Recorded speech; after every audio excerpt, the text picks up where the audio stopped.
আজ 11 দিন হয়েছে সারফারাজের বাবা সাদাত রহমান নাফেরার দেশে পাড়ি জমিয়েছেন। আর 11 দিন পরেও কবরস্থানে গিয়ে সারফারাজ কাঁদতে কাঁদতে কি বলছে ড্যাডির উদ্দেশ্যে।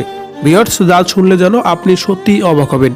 তাই এই বিষয়ে জানতে পুরো ভিডিওটি দেখে আমাদের সঙ্গেই থাকুন।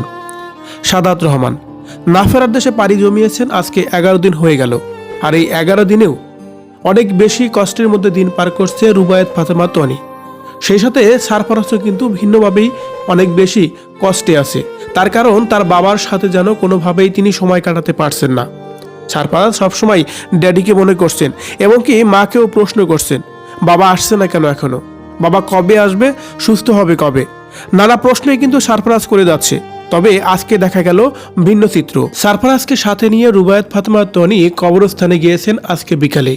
আর সেখানে গিয়ে সারফারাজের বেশ কয়েকটি ফটো আপলোড দিয়েছেন, যেখানে দেখা যাচ্ছে সারফারাজ ড্যাডির উদ্দেশ্যে বিভিন্ন কথাই লিখেছেন। বিশেষ করে লিখেছেন আই লাভ ইউ ড্যাড। সাথে কিন্তু আরও ভালোবাসাও প্রকাশ করেছে সারফারাজ।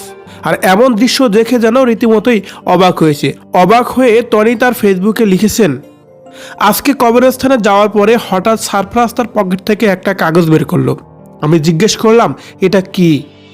ওর উত্তর ছিল, ড্যাডি আমার সাথে খেলতে আসে না কেন। তারপর সে এটা রেখে বলে, আমি একটু আদর করে দেই, তাহলে তাড়াতাড়ি আসবে।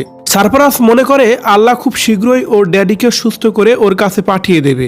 কিন্তু সে জানে না যে তার বাবা একেবারেই এই পৃথিবীর মায়া ত্যাগ করে নাফেরার দেশে পাড়ি জমিয়েছেন। ছোট্ট এই অবুঝ শিশু এখনো বাবার অপেক্ষায় বাসায় বসে থাকে।